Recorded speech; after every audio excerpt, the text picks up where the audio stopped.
morning, everyone. My name is Olga Horn. I'm with the ICLEI World Secretariat, and I welcome all of you to our session on leveraging public investment for nature-based solutions, discussion and showcase with cities from around the world.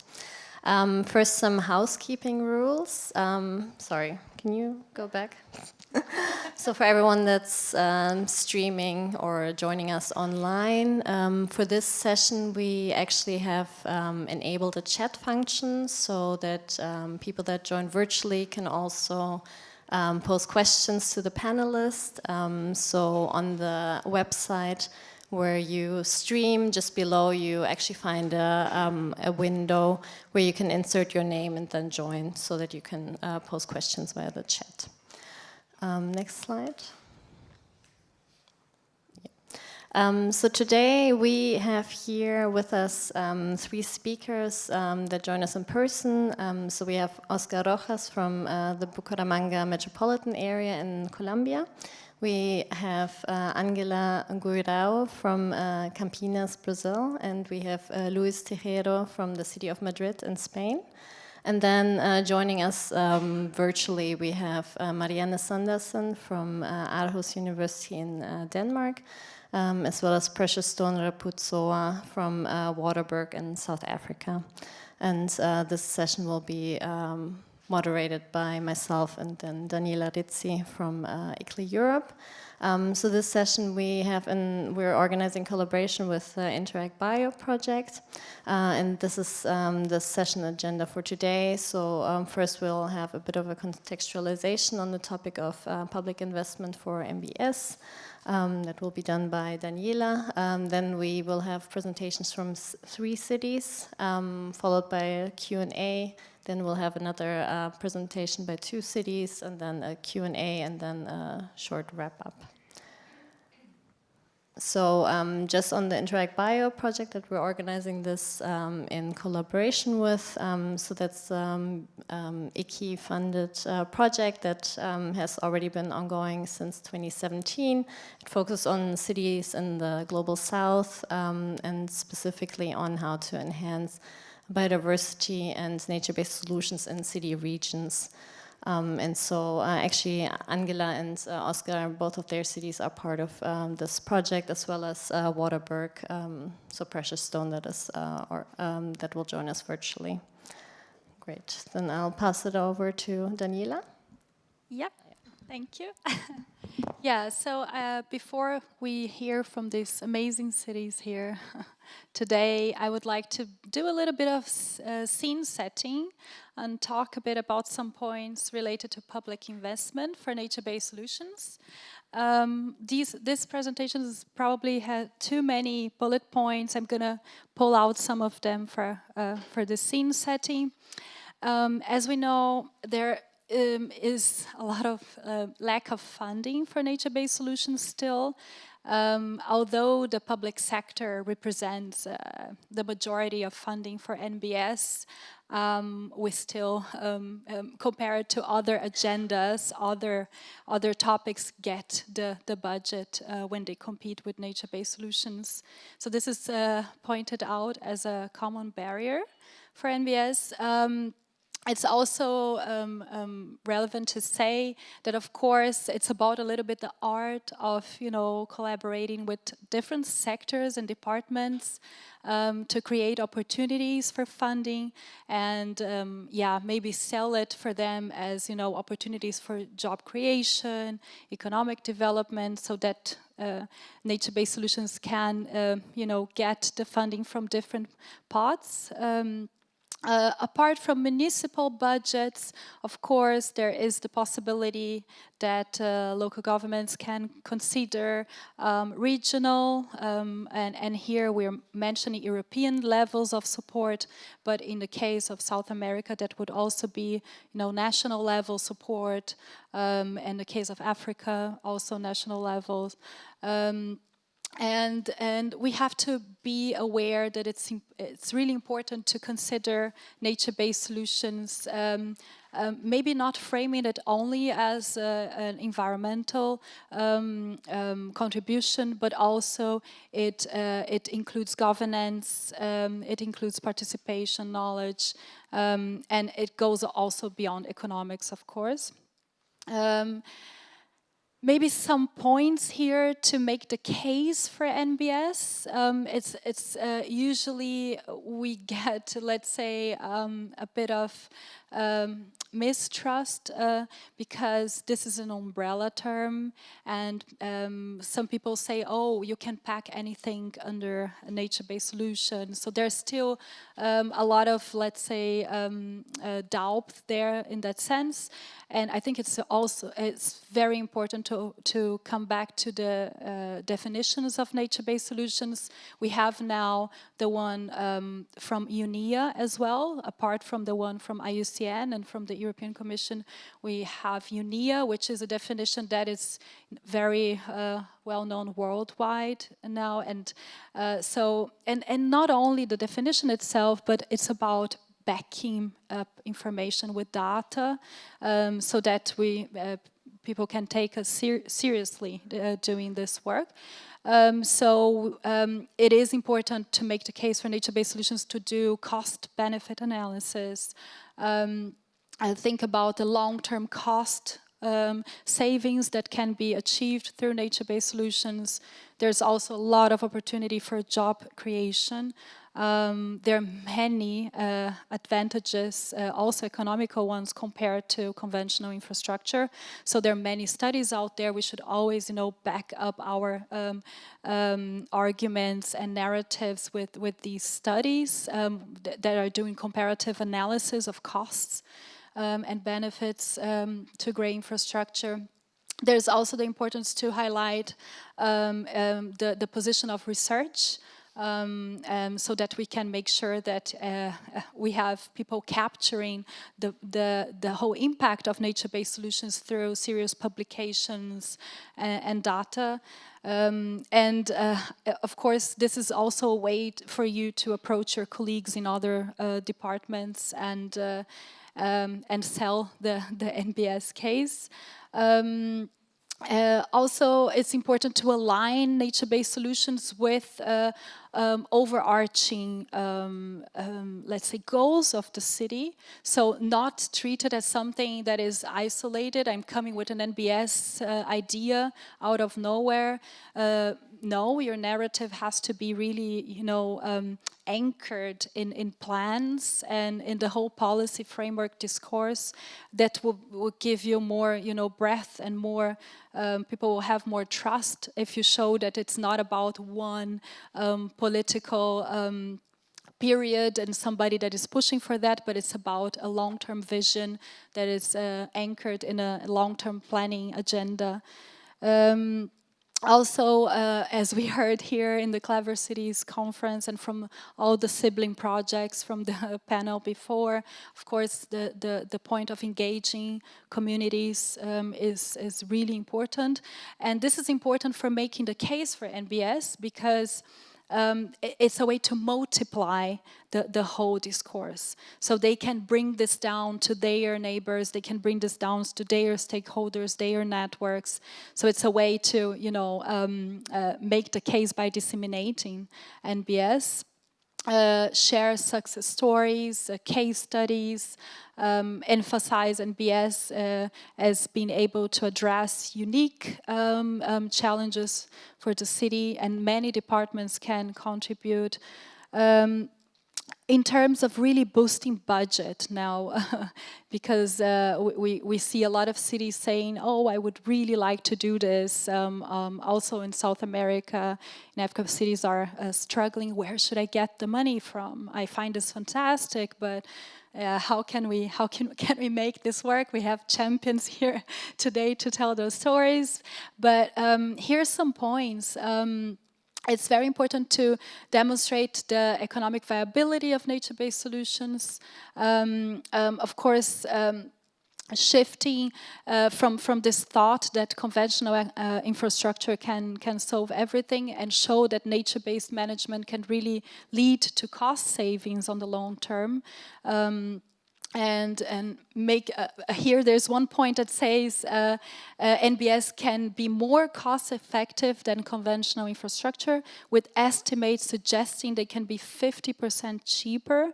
So this is from a fact sheet that was published by the Network Nature Project 1 month ago, and it states these numbers. And there's another number here. NBS delivers 28% of great added value in terms of direct and environmental benefits compared to man-made alternatives. So, you know, really make the case, you know, grabbing these kind of statistics and the whole knowledge base here and the evidence. Cross-departmental work, collaboration between departments. This is probably one of your biggest allies. I see Angela here nodding. Yeah, of course, there's ways to bring other departments for the discussion of nature-based solutions. We recommend tailored workshops featuring experts, and experts that can really talk about cost effectiveness, establish task forces so that there is a long-term process being established between departments, and it's not only one isolated meeting that happened in May 2020 once in life, but there is something that there is a continuous work across departments. Also enabling cost sharing, so that, of course, if you have more departments collaborating for the delivery of nature-based solutions, you're setting the scene for co-responsibility and the sharing of budgets. So for this, also small-scale projects, if people are afraid to jump into, you know, a big nature-based solutions, there is the power of doing acupuncture. So really starting with small projects where people gain trust, and then you can roll it out to bigger scales. Training sessions across departments, and of course creating alliances with universities as well. You know, doing this alliances between departments and local universities is also a recommendation. And with this, I would like to pass the word to Olga again.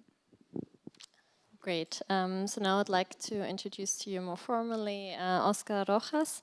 So he's a professional from the metropolitan area of Bucaramanga in Colombia. He's an environmental engineer by training and has more than 10 years of experience working in the public sector. And yeah, as I said, he's also now or currently leading the project of Interact Bio in the second phase.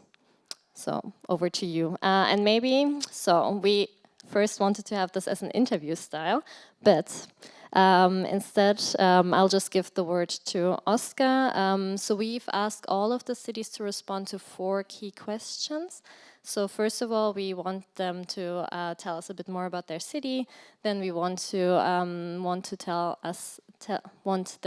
us more about the MBS that they managed to secure public funding for.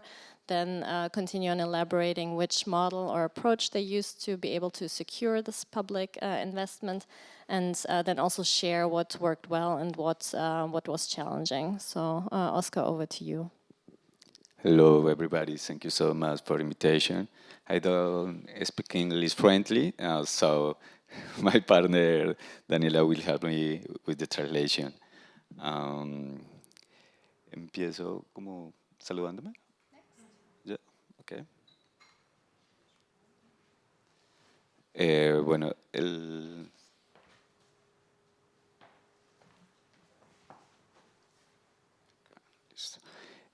yo soy del área metropolitana de Bucaramanga, de Colombia. El área metropolitana de Bucaramanga está compuesta por 4 ciudades: Bucaramanga, Girón, Floridablanca y Piedecuesta. So Oscar is talking about the metropolitan area, as you see on the screen, and it's formed by 4 four cities is not the right. Four cities. You can say four Yes. cities, yeah. Mhm. Bucaramanga, Floridablanca, Girón y Piedecuesta. Okay. En el área metropolitana de Bucaramanga es una ciudad pequeña con aproximadamente en el área urbana con 1.341.894 habitantes. Yeah, so here he's showing the size of the area. You have the inhabitants of the area on the screen.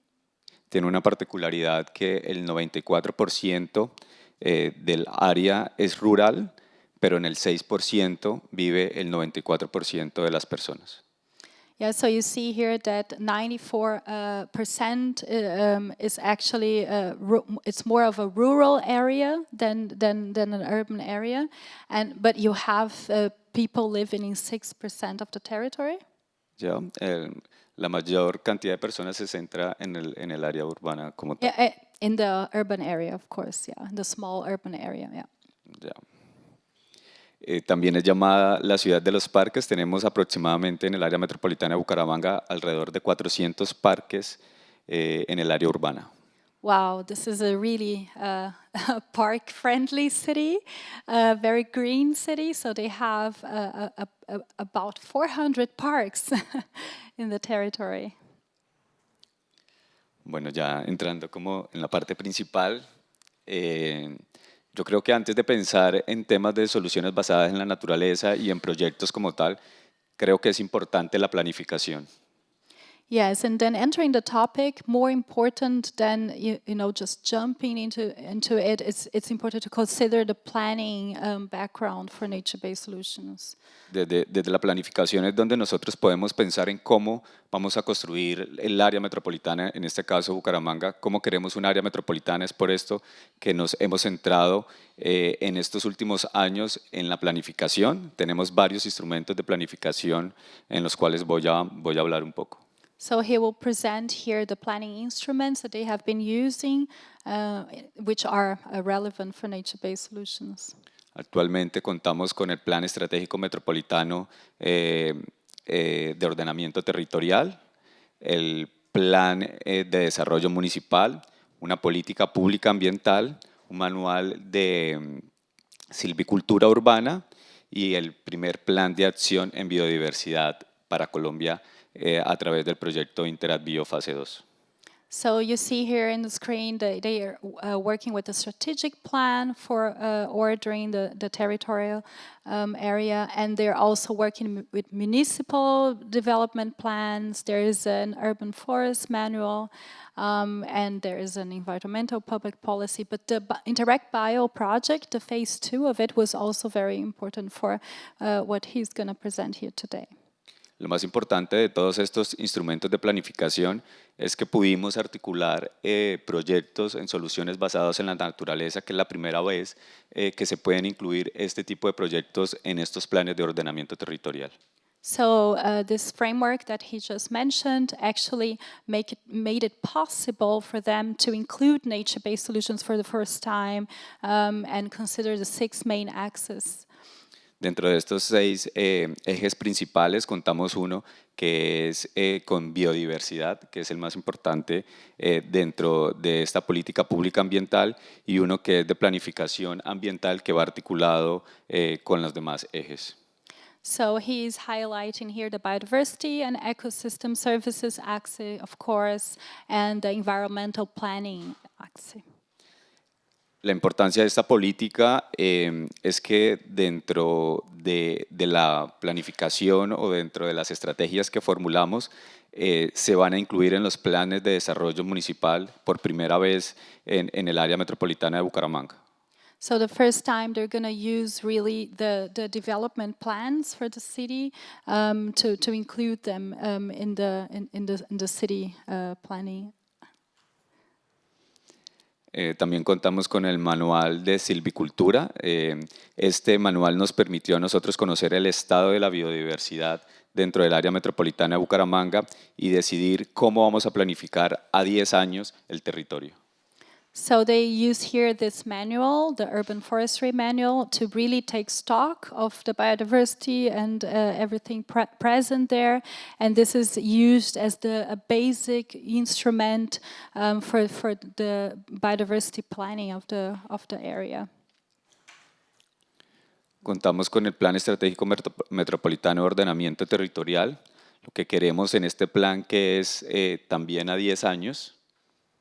Oh, he mentioned the 10 years scope of planning in the slide before, and here again, this 10 years scope also is relevant for the strategic metropolitan plan. En este plan también lo que queremos es acercar o buscar que las personas que se movilicen por el área metropolitana de Bucaramanga se desarrollen a través de distancias no menores a 15 minutos, por eso decimos the city of 15 minutes. So they are using here the concept of the city of 15 minutes for Bucaramanga.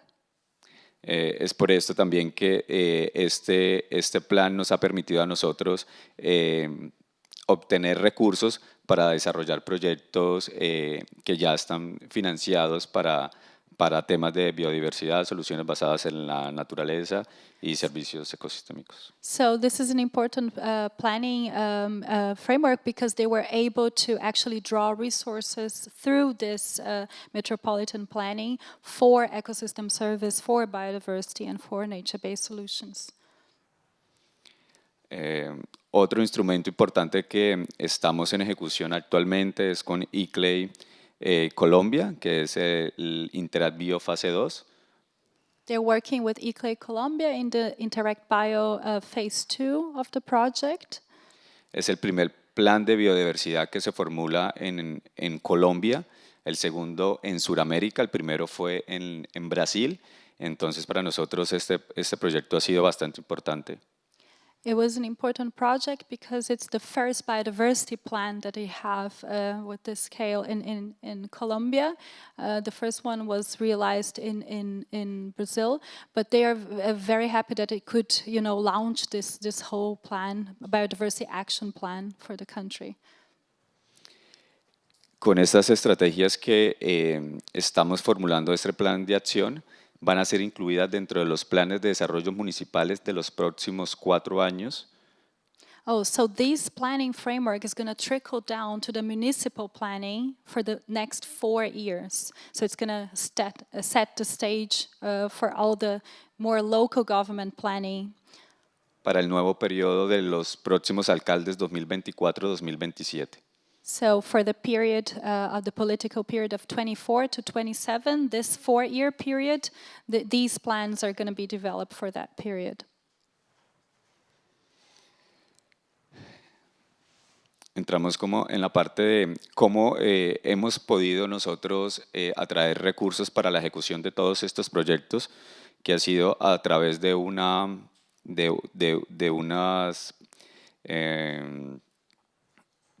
a través de unas normas metropolitanas que son los acuerdos metropolitanos. So they have this metropolitan, let's say, contracts. So they're using this public finance model.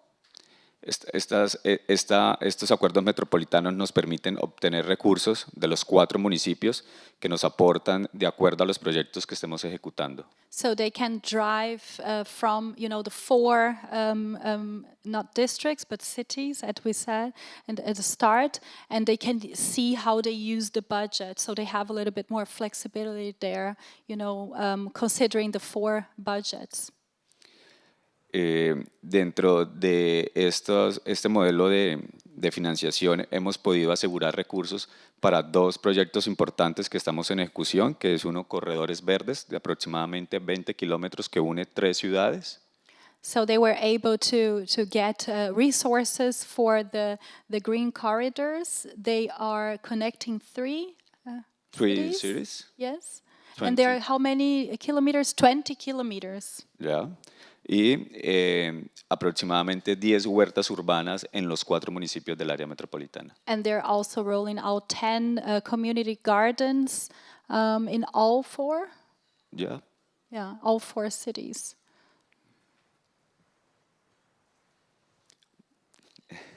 Yeah. Ahora, los desafíos y cuáles han sido como esas experiencias exitosas que hemos tenido a través de este recorrido que ha sido bastante largo y digamos difícil para poder llegar hasta acá. Yeah, you see here the value of alliances. It makes a little bit of a bridge to the presentation before. They were able to have these four mayors working together, integrating the management of biodiversity and ecosystem service of the region. Para llegar con estos proyectos, estos planes de desarrollo y estos instrumentos de planificación fueron aprobados por las juntas metropolitanas, por los consejos municipales, los cuales no fue fácil convencer, sobre todo en estos temas de biodiversidad. Ha sido, digamos que esta fue la tarea más importante de nosotros, articular todo este sistema. Yeah, so it was not an easy journey. They had, of course, challenges getting approval of all the councils for biodiversity. So yeah, it's been a challenging phase, but I think they managed to do a lot. No, if you think about this 20 kilometers corridor. Bueno, y yo creo que las experiencias exitosas es que pudimos atraer recursos a través de estos planes de ordenamiento territorial, los cuales ha permitido desarrollar algunos proyectos y tener recursos para los próximos. Es como les mencionaba anteriormente, poder convencer sobre todo a las personas que no están dentro de nuestra área y la cual tiene un conocimiento diferente sobre lo que es los ecosistemas, biodiversidad, soluciones basadas en la naturaleza. It was also important to burst the bubble and stop talking to preach to the ones that already are convinced that this is a good solution. So through these plans that it could reach people that were not initially convinced that this is important, biodiversity and delivering ecosystem services, but with these instruments they were able to do that. Thank you. Thank you. Great, thanks a lot. Yeah,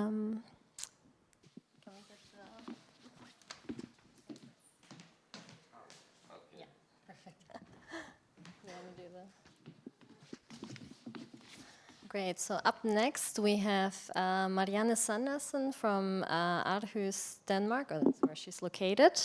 So Marianne is an environmental economist and senior researcher at Aarhus University. She is the project coordinator of the Regreen project and also leads the work package in the Invest for Nature project. So she has a lot of experience working with the municipality of Aarhus, and she will now present a case study from and how Aarhus was able to leverage public investment for the urban forest. So Marianne, over to you.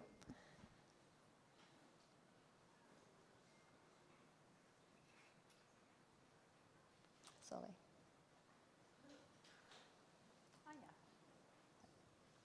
We can see you, Marianne. Yeah, can you hear me? Yes, we can also hear you. Okay, that's good. Okay, but I'm very sorry I couldn't be there today. That was the plan, but other things came in between. So if I could have a slide change, please. So I work very closely together.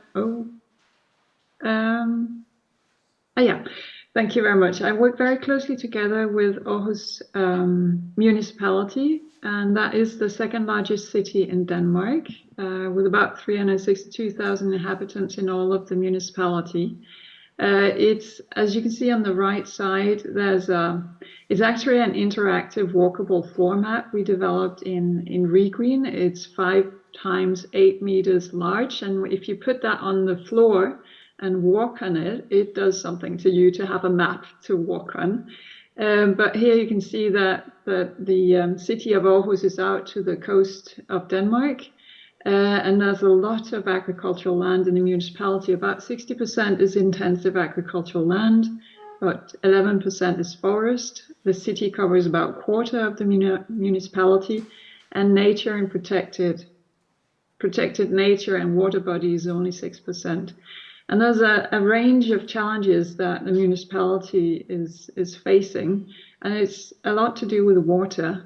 So as you see with the coast, Aarhus municipality struggles with sea level rise coming stronger and stronger, but also water coming from below. The groundwater level is very high, and also from cloudburst coming from above. And as you may see, I don't know how clearly you can see that there's a stream or river going through Aarhus. So the city is really located in a place that's very vulnerable for water management. But there's also a very high risk to the groundwater quality given the intensive agriculture, and also because of agriculture covering so much and the city taking up a lot of space and also being towards very much densification. Biodiversity also suffers in Aarhus. It's a scenario that about 75,000 additional people will move to Aarhus by 2030. So we can go to the next slide, please. And so Aarhus municipality has worked for many years on creating strategies for the blue and green elements. Some years ago, they took a very ambitious target of doubling nature areas by 2030. In the beginning, that was the wish of the politicians without any budget behind, but now the budget has been agreed upon. And there's also a very ambitious plan for using nature to protect against climate impacts, so with a more blue Aarhus strategy. And for instance, the water utility company, which is municipally owned, going to invest about 19 million euros over the next 60 years to separate rainwater, which is today traditionally together with the normal sewage system. And a lot of that is using NBS to handle surface water runoff. But something new that is emerging now to counter the impacts of groundwater quality risks, because we get in Denmark our drinking water from groundwater uniquely. It's the blue-green parks to protect groundwater, so buy up agricultural land areas and create forest, open nature areas, restore hydrological systems, stop all pesticide use to protect the productive but also vulnerable part of the groundwater resource. So by all that would be reaching a 12,000 hectare in total by 2030, which would be about 26% of the area of the municipality. So it's really very ambitious. So we can go to the next slide, please. And so we work together with Aarhus municipality to estimate the impacts of doubling nature. We are not there quite yet, but this is really some interesting numbers that by achieving the 12,000 hectare of nature in the municipality, we would meet about half or a bit more of the blue-green strategy. There would be 4,000 hectare additional forest and nature. So when there's talk about afforestation, it's for biodiversity, recreation, groundwater protection, and it's also for climate adaptation protection. 67% of the groundwater reservoirs would be secured. And also there's the element of the European Water Framework Directive, so enhancing surface water quality by restoring nature. About 20% of the surface water quality would be restored to good ecological status. Up to 40% of water retention needs would be covered by this. And we put some values on this. As we heard before, it's really good to come with some numbers to politicians, those in power, to decide what does this mean in welfare economic terms.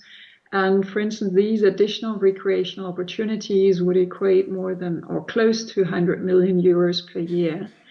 Also, house values are bound to increase by about 20 million euros course, there's some issues about gentrification risks here, and this is only for homeowners. But it means that those living in rental apartments or houses, that their welfare will increase with enhanced nature opportunities. Also, by changing the farming practices and buying up agricultural land, there would be a CO2 gain of 20% from farming. There's also significant nitrogen emission reductions and impacts for public health and social inclusion. And as Daniela said before, it's not all that we can put on in monetary terms, but it's also work in progress to see what is the public health impacts of doubling nature in Aarhus. Next slide, please. And this is then where I think is the interesting part for this session. It's about how does Aarhus municipality manage to have such a very ambitious nature expansion policy. And it's really a lot about cost sharing of budgets between Aarhus municipality, the Aarhus Water Utility Company, and the National Forest Agency. So because of the groundwater and adaptation potential of restoring nature from agriculture, Aarhus Water Utility Company actually pays 50% of the purchase costs of agricultural land, Aarhus Municipality 25%, and the National Forest Agency the last part, 25%. And the agency, the National Forest Agency, is then responsible for doing all the work on the land to afforest, to restore the hydrological systems, to install recreational infrastructure, and also to maintain this. So it becomes actually state-owned forests, but it's for the benefits of those living locally.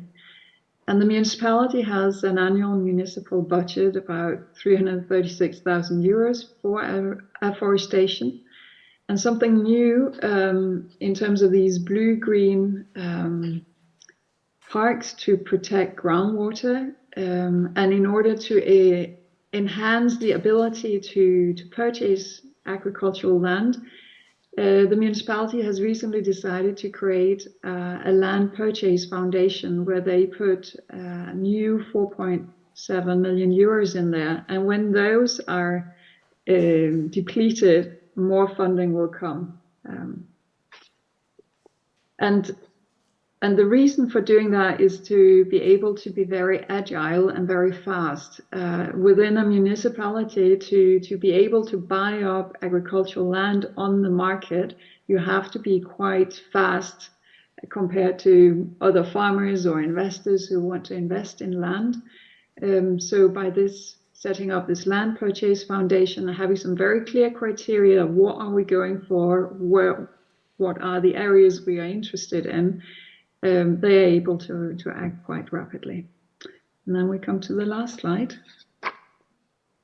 So what was challenging and what worked well? So really challenging in the case of Aarhus municipality, it's really getting access to agricultural land based on voluntary land sales. We traditionally say in Denmark, it takes 30 years to create a public forest if it's based on voluntary land sales, because farmers around, they are not necessarily interested in selling the land. And by having this foundation for land purchase, they have been able to create an agile organization to quickly enter into land negotiation and offer farmers land swapping. And farmers often want to consolidate their land around their farm or in one part. So if they got land in another place, they would be interested to swap if that could optimize their production. Another challenge is, as always, I would say, collating and estimating evidence of the physical and socioeconomic impacts of NBS, and we need both. We can't do the socioeconomic without the physical impacts, and oftentimes that is based on difficult to come by data. So that is challenging, but it's something that is moving fast ahead. And what has worked well in Aarhus municipality is really the political will from the politicians and the ambitions. And luckily they put behind budgets, but they also have this very beneficial cost sharing system together with the water utility company and the National Forest Agency. And they have a very holistic and multifunctional way of looking at planning, looking to optimize biodiversity, groundwater protection, surface water quality, recreation, adaptation. But there's also challenges here because where you would need to protect primarily for groundwater is not necessarily where you would have the optimal recreation opportunities. So it's not an easy thing, but there's really a move and the planning system has been set up to really try to optimize the multiple benefits that you can get out of investing in nature. Yes, and I mentioned this effective and attractive business model across public agencies and organizations. So those were my words. Great, thank you so much, Mariana. So now we will move to South Africa, to the municipality of Waterberg. And so here we have Precious Stone Raputsua, who's representing the Waterberg District Municipality. So he's a local government practitioner with over 17 years of experience. He's worked with multiple municipalities in South Africa, and he as a planner and strategist, and he holds a master's degree in development planning. So yeah, Precious Stone, over to you. Thank you very much, and I'm not sure if it's a good afternoon or good morning on that side. It should be more or less the same time. Can you hear me? Yes, we can hear you. Thank you. No, thank you very much. If we can go to the next slide, please. Okay. Maybe just to take you through Waterberg district municipality. Yes, thank you very much. Maybe let's go to the next slide. And the next one, please. Yeah, this is Waterberg in terms of it's a district municipality that is made out of 5 local municipalities. It is one of the 5 districts within the province of Limpopo. In South Africa, we have about 9 provinces. And Limpopo, which is the northern part of the country, is one of them. And it's made out of 5 districts, and Waterberg is one of them. And there are about 44 districts in the whole country, and I think 6 metropolitans. Districts are made up of a combination of your rural and urban municipalities, so to put it.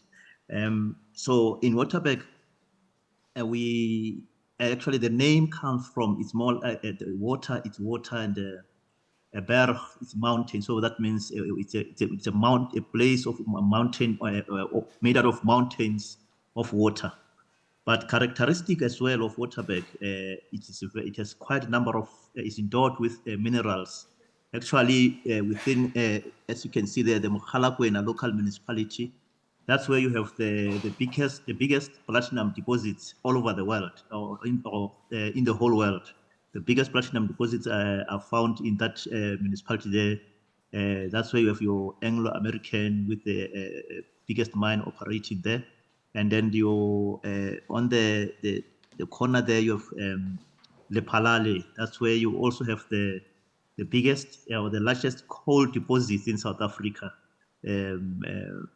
And of course, I think we are aware what has been the discussions now around green energy and so forth, and also moving away from coal-fired power station or energy mix and so forth. And that's, I think, where we are as a country. We as a district, we are made up of about 1 million, roughly 1 million population. That actually goes into around 300 households. If you can go to the next slides, please. Here it's just an SDF, or Spatial Development Framework, that shows the developmental direction of the districts. And I think of importance is to indicate that Waterberg is also a meeting point in terms of your road infrastructure for your SADC countries, the vehicles that move from inland, like from Zambia, Zimbabwe, to the coastland. Actually, they traverse through Waterberg before they go either into Gauteng or towards the inland sort of like a port that then takes or transport the cargo to the sea. So that's I think one part that I want to highlight, which then I will touch on it as I move to later on. Let's get to the next slide, please.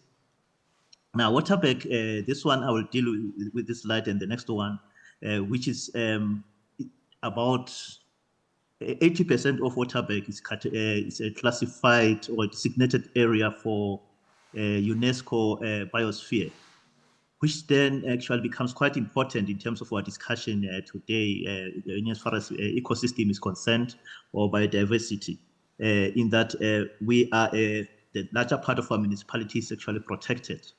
But that also happened in, there are some contradictions, as you will see later on, in terms of the economy of Waterberg, as I've highlighted, the mining and so forth. So let's move to the next slide, please. This is just, I think I've touched on it just to emphasize on the part of the fact that we are a biosphere. Next slide. Yeah, now to indicate, I think just on 3 points, our economy is made up of dominated by 3 sectors, which is mining, agriculture, and tourism. Now, in terms of tourism, in the province of Limpopo, we have about annually 2 million tourists, international, that actually comes from outside of South Africa. And of that 2 million, 2.2 million, 70% actually comes to Waterberg. And I think what you've just highlighted earlier on attests to that, the fact that we are a biosphere and we've got quite a number of nature reserves and so forth. And also where there are those who are in the game farming, come and also, a hunt and so forth. So that's basically that. And agriculture, of course. In terms of agriculture, we have traditional commercial agriculture, but there has also been a move from that to game farming, which actually help us into more like your agritourism, so to put it.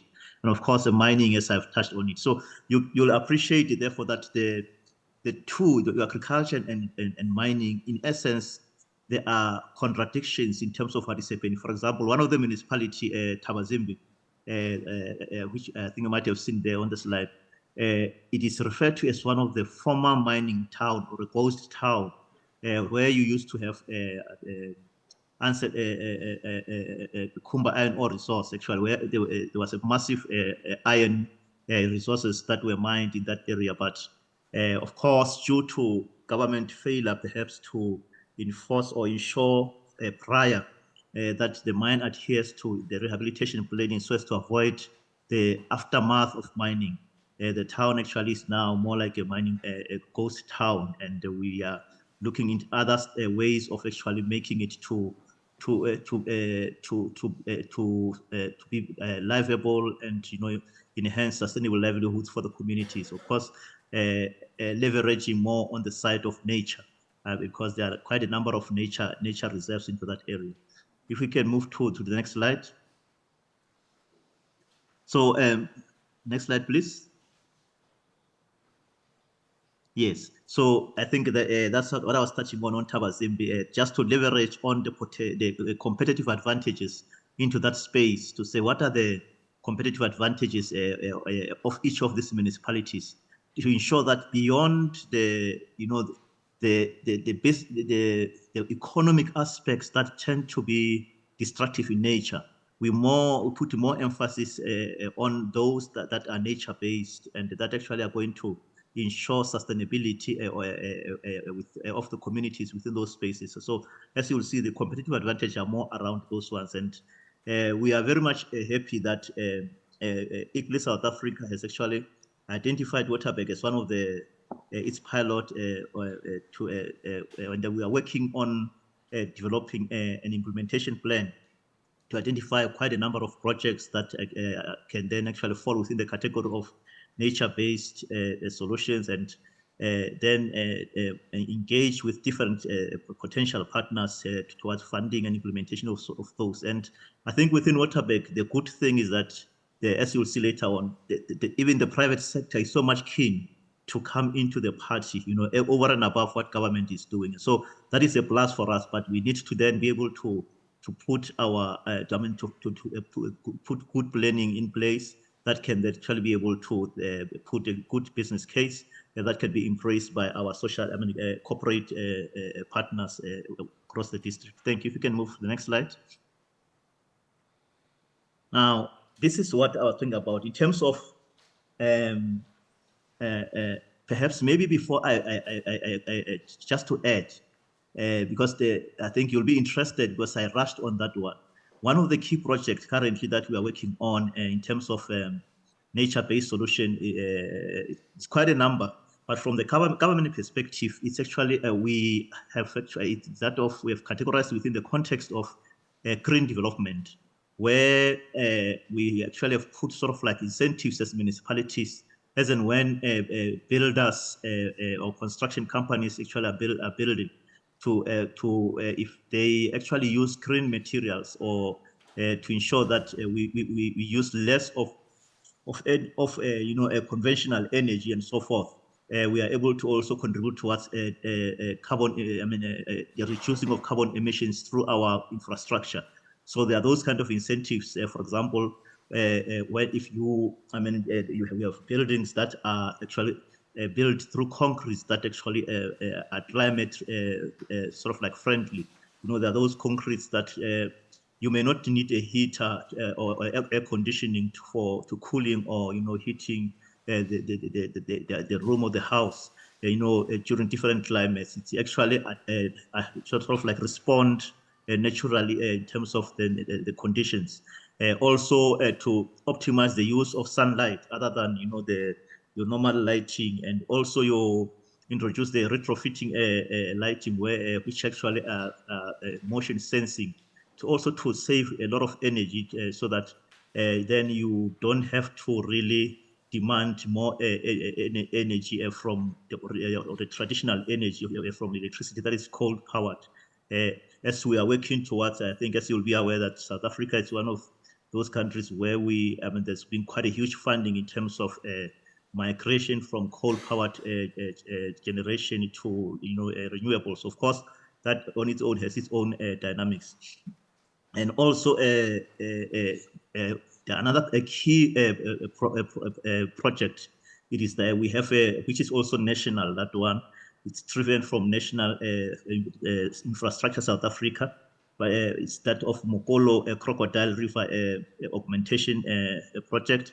It's within the context of water security. It's more of your green blue infrastructure development towards the water security, which we have categorized. It's one of those nature-based kind of solutions, so to put it, which actually has pulled a number of stakeholders in implementing it. And we also have lastly, on the side of the infrastructure, we within the intergovernment framework have the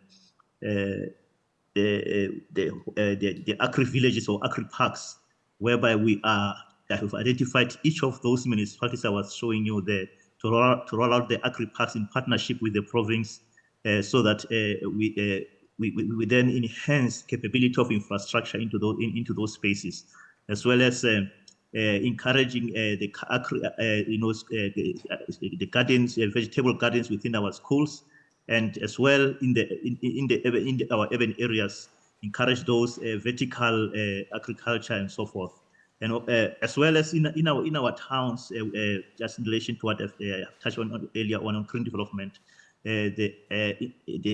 we used to have what was referred to as a sort of like a thrive nationally of the Green Cities initiative, which was since discontinued. But as Waterberg and some of the municipalities in our province, we have continued with that to sort of like incentivize our municipalities, the more they become greener in terms of the, encourage green spaces within their municipalities, your parks and so forth, to a point that you're also sort of like working on your symmetries, so to put it too. Instead of being viewed negatively, we're actually turning them now into your parks of memorial, sort of like where you encourage that green spacing and a good horticulture on those sides, so that the aesthetics of the towns and the cities are also good. More so that we are largely a tourist space. So everything about us must also sort of like be inviting to our patrons or those who visit our space and so forth. So in terms of now, how do we fund all these things? Now, this slide that we are demonstrating here, it's where we, when the president about in 2021 launched the initiatives known as District Development Model. And Waterberg was identified as one of those.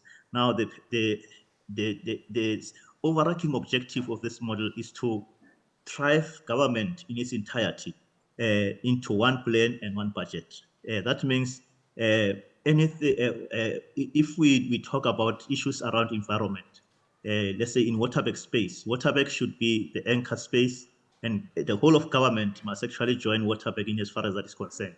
And that on its own has actually made funding to be a bit easier, because then you are able to now mobilize different players with behind the DDM imperatives to say, this is what we are doing as Waterberg, and we think you can come into this particular space and so forth. And even private sector, working with a number of organized business formations that have actually assisted us within the context of DDM. They've actually rallied behind the development of Waterberg and so forth. I mean, even one of the mines, I think that I touched on, Anglo Platinum has introduced your hydrogen-powered mining heavy vehicles to move away from your diesel and all those other fuels that are viewed to be detriment to nature and so forth. So that's how they've, even on their side as private sector, they decided to contribute towards the development of nature-based solutions within Waterberg.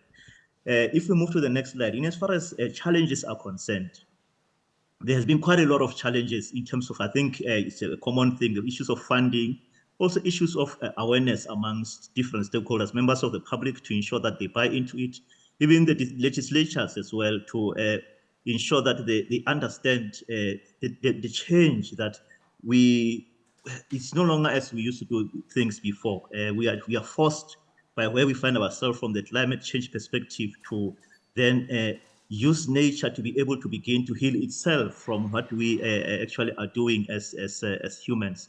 And I think gradually we are getting there, but it's going to take quite a lot of effort, time, and resources for everyone to ultimately understand the direction. But there is that sense of commitment amongst all the stakeholders.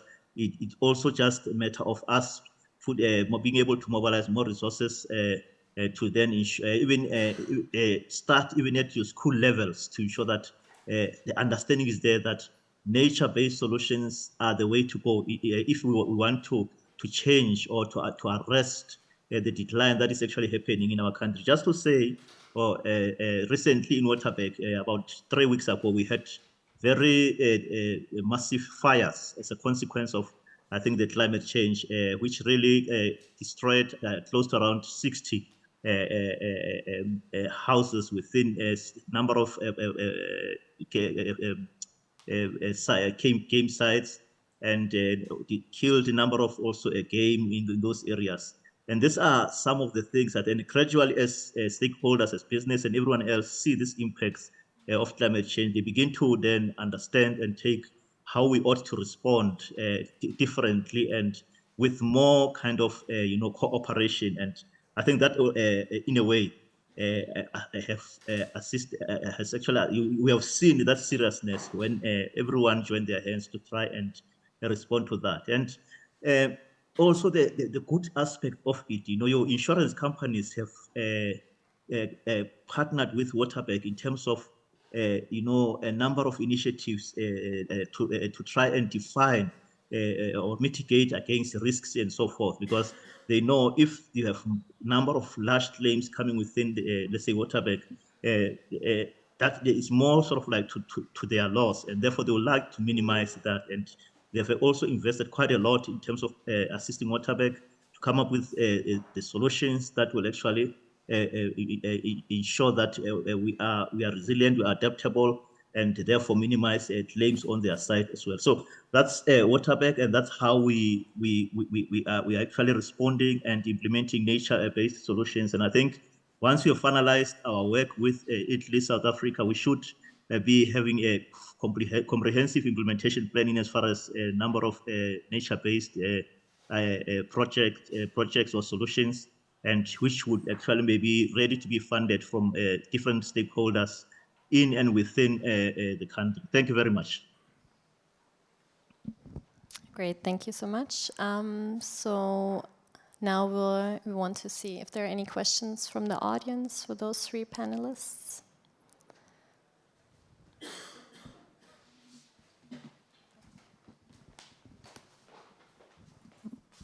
Thank you very much. Hello, my name is Philip Winter. I'm an urban designer from Hamburg, and I have a question to the colleague from Denmark, from Aarhus.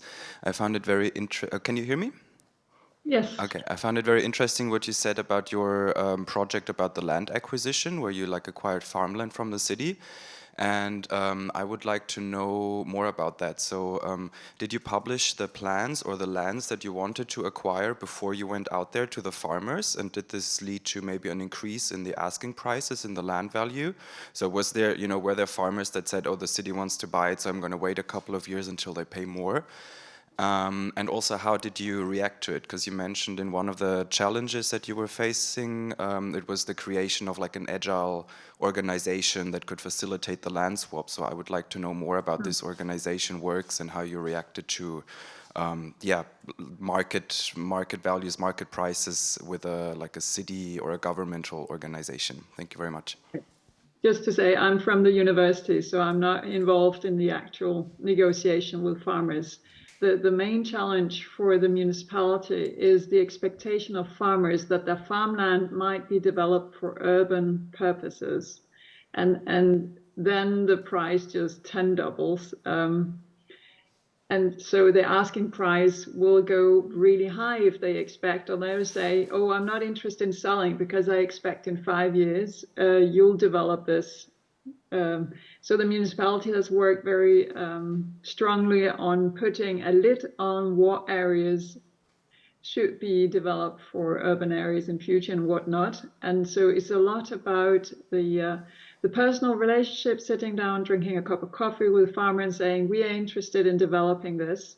But the fact of going out and buying land for land swapping, that gives them a leverage for the farmers. Oftentimes it might be low-lying, less productive land areas that are high potential for groundwater protection and biodiversity and carbon sequestration.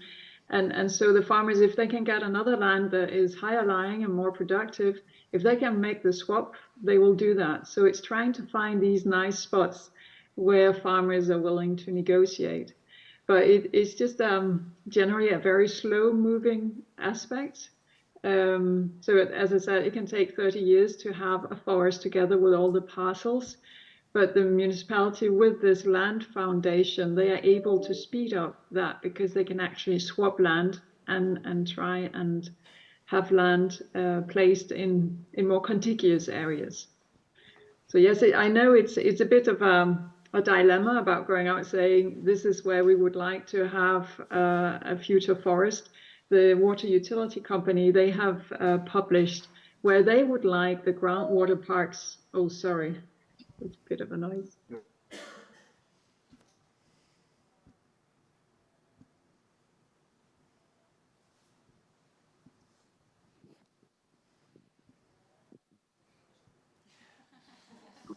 Sorry, it's every Wednesday at 12 at my workplace. There's an alarm going, so no real alarm. So it's really about having this relationship with farmers and getting something that works in means of swapping. That is very useful, but it's just going generally very slow. And So finding this is a way. win-wins, right? Like a win-win situation for the city and also for the farmer. Yeah. Yeah. Yeah. But thank you for the question. Great. Maybe we can take one more question if there is one. Otherwise, we'll proceed with the next speaker. All right, then we'll move to Campinas in Brazil. So here we have Angela Gurao. Am I pronouncing it correctly? Yeah? Okay. So, Angela has a PhD in sciences from the University of the Institute of Geosciences, and she has been with Campinas City Hall since 2008. And since January 2017, she has been the director of the Department of Green and Sustainable Development of the Municipal Secretariat. So she works in a number of different fields, amongst others also the implementation of linear parks, environmental education, green areas, conservation units, payment for environmental services. So all of those are within your, well, I guess, area of expertise. Well, over to you, Angela. Thank you. Good morning. Good morning, my colleagues. Thank you for inviting me, Daniela and Olga. So, please. First, I will talk about the metropolitan region of Campinas, because the environment planning in Campinas is associated with the metropolitan plan. The metropolitan region involves 20 cities in the state of São Paulo, and a population with more than 3 million inhabitants. The region has 17 protected areas and 20 covered of forest remnants. So here you have the metropolitan maps, and this point in green is the forest. And about Campinas, you are in like 1 hour of São Paulo, the population with 1.2 million inhabitants, and the main city of the metropolitan region with 19 other cities. And in Campinas, you have 14% of the territory is covered by forest, but they are fragmented by highways and other land uses. But these remnants are used by puma, yes, we have a puma, and other important animals. And 30% of the municipal territory is protected too. So, please. Some pictures of some cities in the metropolitan region. And here is Campinas. It's a big city. So here are some pictures of our resources, natural resources. And I choose just 2 pictures because here is the puma in the natural habitat. And here is before the puma jumped the gate in a condominium, because this is more and more frequent because the city are growing to the rural areas.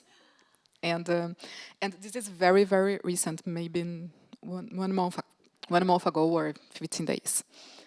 So this is just because it's important to this project and protect the forest and think about the connectivity areas in the metropolitan region.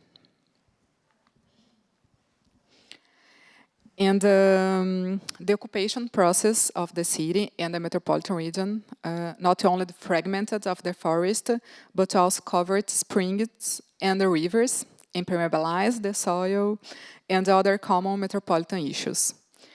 So we have a lot of problems, and the occupation process of the city not only fragmented, as I said, and the result is floods. There are sometimes fatal.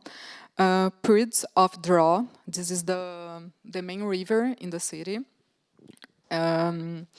Windstorms and heat waves.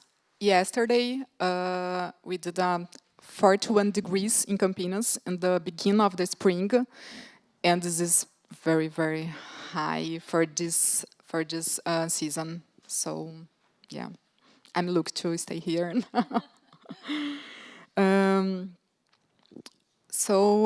In a co-creation process, it started in 2017, the program Reconecta CMR,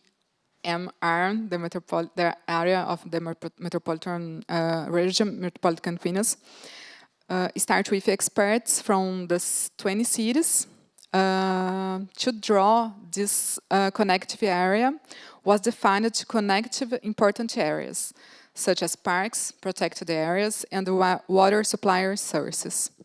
So in this map, we have in orange the limit between the cities, and in green, this connectivity area. So during the pandemic, the co-creation process starts another level to develop the implementation plan for this connectivity area. For this area was carried out with the community, academic professionals, and other levels of government as the state. This program has support since the beginning of the interactive bio of the clay, especially the clay SAMs, the South America clay. Next, please. And the result of this, the process, the co-creation process with the community and the other specialists, result in a plan with 5 main implementation strategies for NBS: urban forestation, green corridors, linear parks, and regional wild animals. And more 2 important pillars as inspection, compensation, and regulation, and communication, the articulation with the stakeholders. In Campinas, we carried out a new study to map priority areas for NBS. In this map, it's possible to see in purple the more priority areas to put this NBS, and not by chance they are concentrated in the most urbanization regions, in the middle of the city. So you have the linear parks, urban garden, ecological corridors, rural sanitation, and the orange part is the rural area in Campinas, and the gardens ring. So the result of this study showed not just the priority areas, but 2 indications they're responsible stakeholders to implement this NBS. And if you can, yeah. You have 2 another NBS as the reforestation. In the last 10 years, more than 400,000 trees were planted, and control or eradicate invasive exotic species and prevent the introduction to can I sit? So how we implemented these or try to implement this NBS?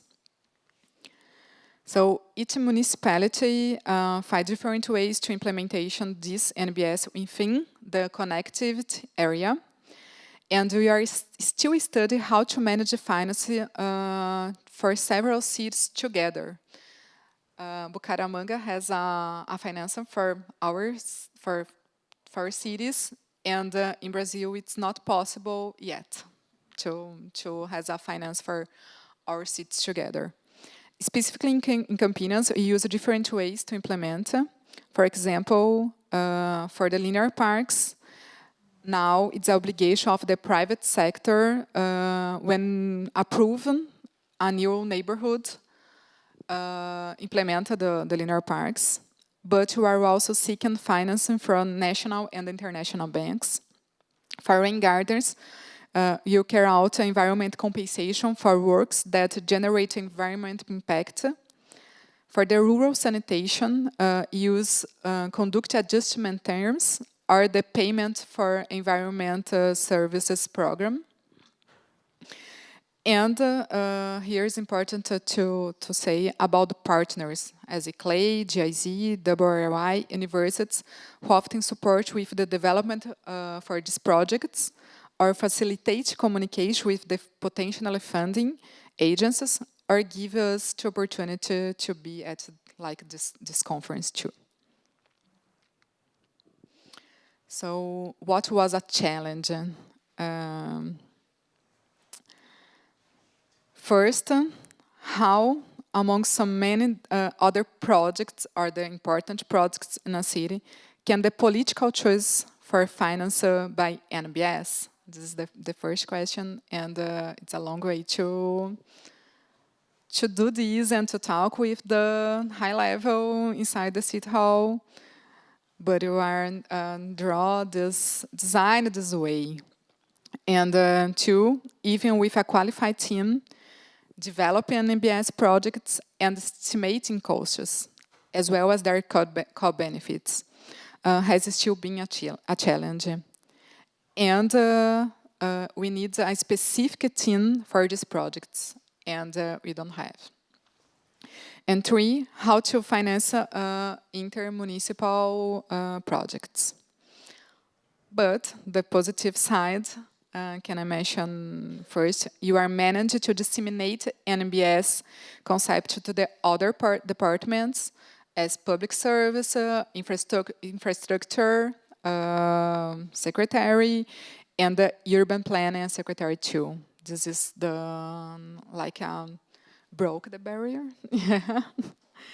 inside the city hall, and talk to community too, and the workshops, and inside the councils too, to transform NBS studies and plan in regulations, in law, always. This is very important to continue this process, independent of the change of the government.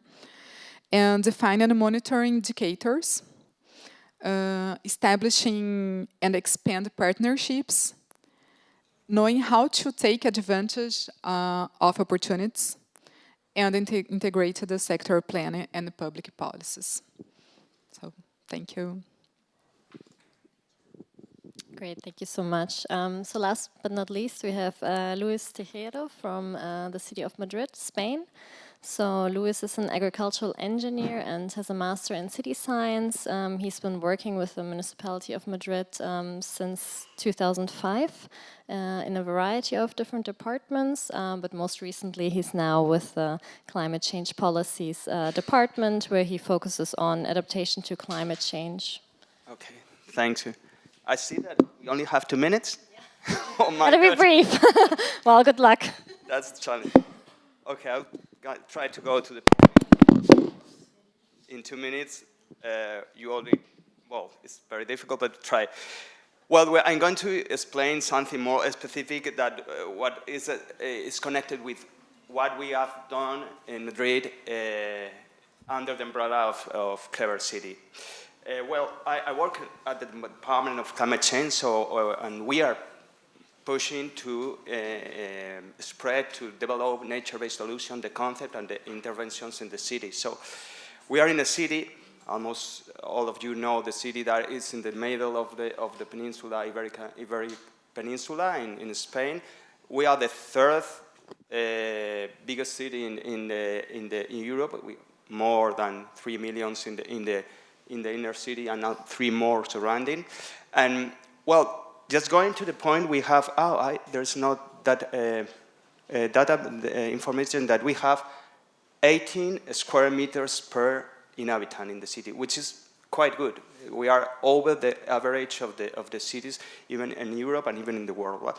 So, but we have a lot of green areas, and you can see that in the right part of the screen that we are working on different nature-based solutions in schools, in the river basin of the river. But still, we have many problems. The first problem in Madrid, and maybe here in Hamburg or in the north cities of Europe, is that we have a rough climate for the green in our city. We have hot summers, cold winters, and also a few precipitations. not much water. So it's difficult.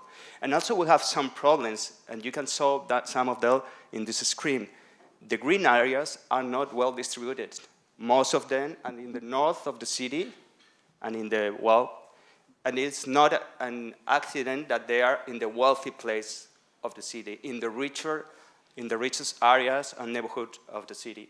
So we have another problem that, well, I have some other slides. I think they're not there, but no, is that well, no problem, it's the other version. That we have another problem that from the side of climate change that we are going to have, and Europe is going to have, the climate of Marrakech or Tehran in the south of Europe, in Madrid, in the peninsula. So we have to adapt all of these green areas that we have to the new scenarios, these new climate scenarios, which is challenging.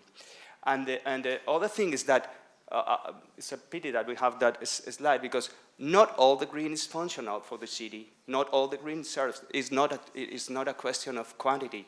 We have to connect all these green areas with the other system of the city. We have to make them more functional. I had here a slide, an image. No, but don't worry. It's in another version of the. But we saw it there.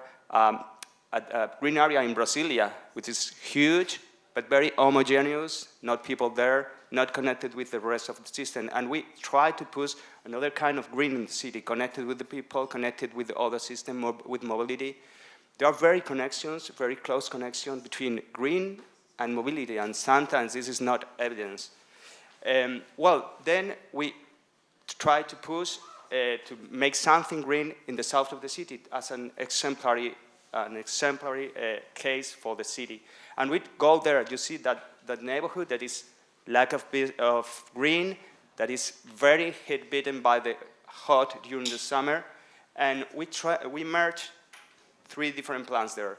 The urban planning that select this area to regenerate, because it has also a very poor ratios in terms of social and economic, and we push to mitigate the impacts of climate change in this neighborhood, and also we merge with the green infrastructure plans of the city. So the conclusion was, let's go to make a green corridor throughout this neighborhood, throughout this area of the city to regenerate. And it's as simple as this. We are going to, or we pretend to create a green corridor. The key question, or the challenge, is that we pretend to work with, in another way, combining all the different departments of the city, and of course, including engaging the people, the locals in the decisions. We put there mobility, we put there gender issues, we put there economy, and finally, at the end of 1 year ago, we finished in this co-creation process with an execution project, with an implementation project, which is better said in English. And honestly, that project was going to be there for a long time, because the problem, we are getting to the point of financing, we didn't find any funds to make it real, to implement. For different things, this project was located in that district. At that moment, the team of that district, it was not their project, because there was another team, government team, and that project belongs to the previous one. So that was not their priority. And also for the other part of the municipality that has the jurisdiction to implement the project, with the people that works on the street, they don't have the priority of this project, because this was not the genuine or the main project for them, because all the departments were there, but then no one of them feel like something that this project was a priority for them. That was a barrier. But suddenly, very surprisingly, we found money, and we found money coming from the Next Generation funds, from the European recovering programs. And the question is that funds didn't come from environmental or climate change. They come from tourism program. they put money to increase or to, well, increase not because, but to improve the tourism in the city. And then we put over another layer, which is the tourism program. This is something where maybe in the origin of the thinking of this project. But there's a strategy in Madrid to decentralize the tourism, not in the middle, not all the people tourism in the middle, but in the neighborhoods. So this project was quite good for this strategy. And at the same time, and this was very important, that the basis or the conditions to found these initiatives put a very strong accent on the sustainability. And this project complied these conditions. So now this project is going to be found. It's going to now it's in the tender stage, and we will start to implement this in the coming year. It is going to be found for 6.7 million euros. And well, just to be challenging and work well. It was challenging to prioritize this project, to put this project on the table, and that some people take it and make it as something. Oh, well, I'm going to stop here because I see that. No, it's great. I just wanted to ask you, Luis, what is the time frame for this funding from the EU Next Generation? We have, in terms of implementation, we have to make half of the budget by the end of 2024. So we have to start soon. Actually, we are a little bit late. You have to start yesterday. yeah, sure. Yeah, that's it. Yeah. Thank you. Great, thanks so much. So with an eye on the time, are there any questions? Oh, we do. Okay.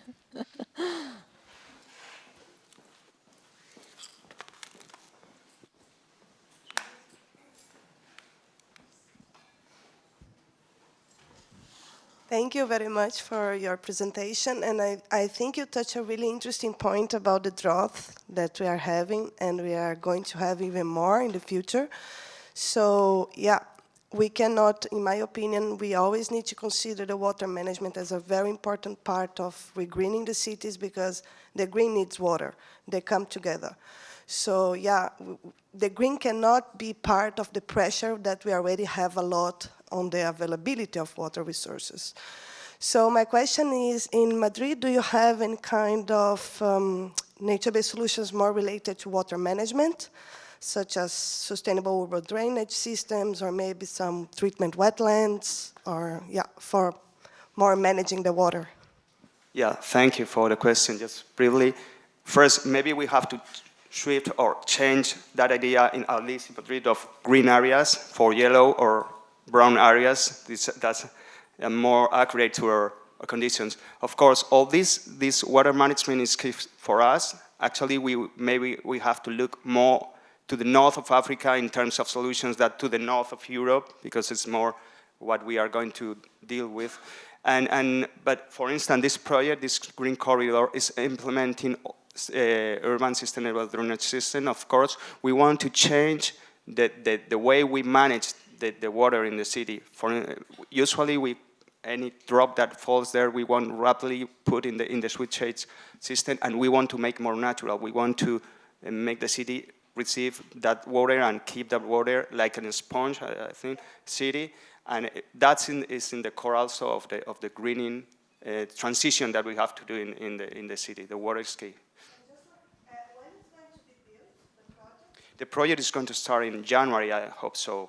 Now we are starting now in the tender, in the contracting stage. So, thank you.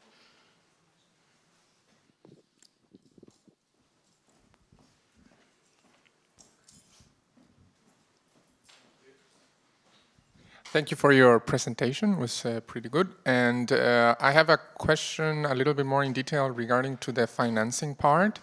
What would you say that, is there any remarkable struggle that you had when searching for financing?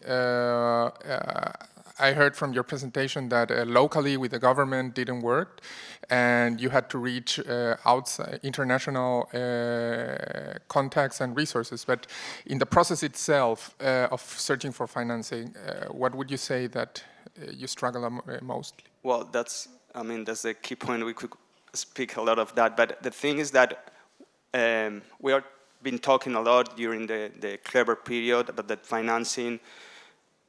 Our experience is that where we are acting or intervening in the public space, the main source of funding is going to be public. It could be public from the local municipality, from the region, or from the state or Europe.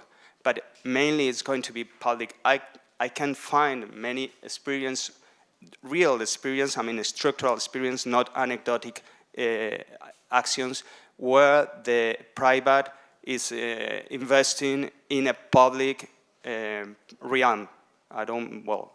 This maybe can be a little bit controversial, but we could develop it later.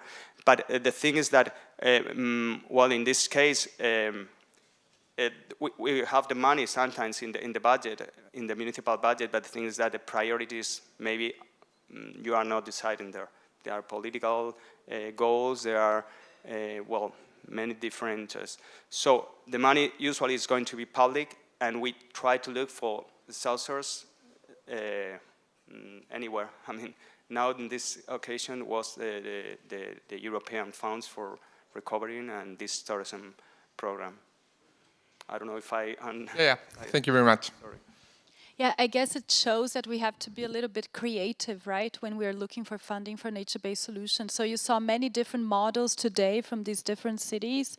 You saw how Campinas did it, Bucaramanga, Waterberg, Aarhus municipality, and Madrid.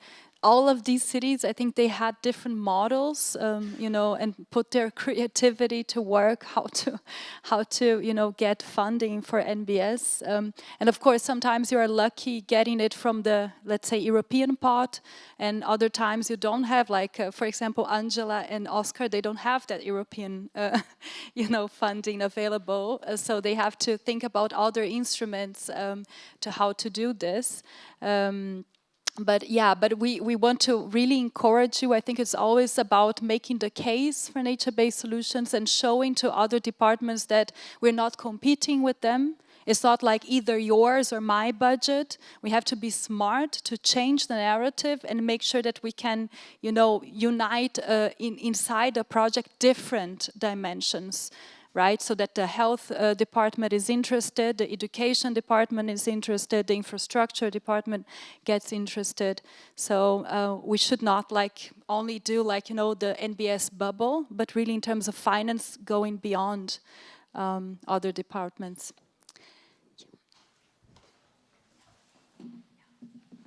Santiago. I think from the kiddos experience, we found the best way to invest is to build private and public alliance. We are trying to rebuild that kind of relationships between the private sector and the public sector, because we were split it up in the last 10 years. So we are investing 700 million right now in environmental infrastructure, waste management, wastewater management, and equipment. But I think it's a lot of experience about this kind of alliance between public and public sector. But the things that we are doing right now is calling to another kind of investments. For example, multilateral investments, and this is very good ways to do that without any reembolsos, no reembolsos, and are working very good right now with the new administration. So I think if you guys have the clear agendas and intersectoral agendas, the finances are coming very well and working well for building a public policy, not for just a little bit programs. You have to be a huge agenda and implementate that kind of agenda as a city, as a society. So this changed a lot, and how can you invest in all of the projects? May I have 30 seconds?